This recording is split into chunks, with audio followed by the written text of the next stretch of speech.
کا جواب میں دے دوں کہ قبروں پہ جانا اگر شرک ہے تو معاذ اللہ استغفر اللہ، پھر نبی بھی شرک سے نہیں بچے تمہارے نزدیک تو، کیونکہ رسول اللہ جب معراج پہ تشریف لے جا رہے تھے، بخاری شریف کی حدیث ہے، سفر معراج فرما رہے ہیں سرکار،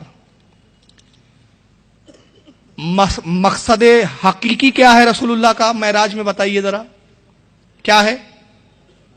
دیدار خدا بندی۔ اصل مقصد کیا ہے؟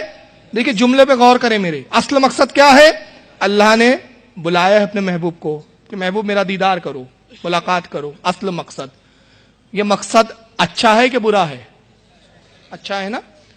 اور نبی جا رہے ہیں اپنے رب کے دیدار کے لیے، جنت دیکھنے کے لیے، مگر حضرت جبریل کہتے یا رسول اللہ رک جائیے یہاں۔ فرمایا جبریل یہاں کیوں روک رکھا؟ یا رسول اللہ یہ موسیٰ علیہ السلام کی قبر ہے،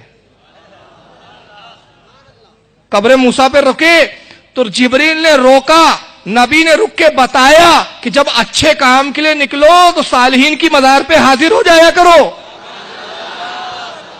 ایک چیز تو یہ پتا چلی۔ اور پھر اللہ کے نبی کہتے ہیں میں نے موسیٰ کو قبر میں نماز پڑھتے ہوئے دیکھا، بخاری کی حدیث۔ تو اس کا مطلب یہ ہوا کہ نبی نے بتایا صاحب قبر مردہ نہیں ہوتا، جو ان کو مردہ کہتا ہے اس کا عقیدہ مردہ ہوتا ہے۔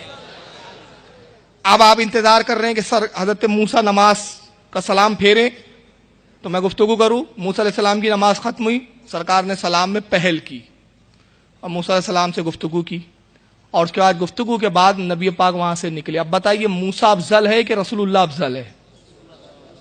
کسی کو شبہ نہیں ہے نا؟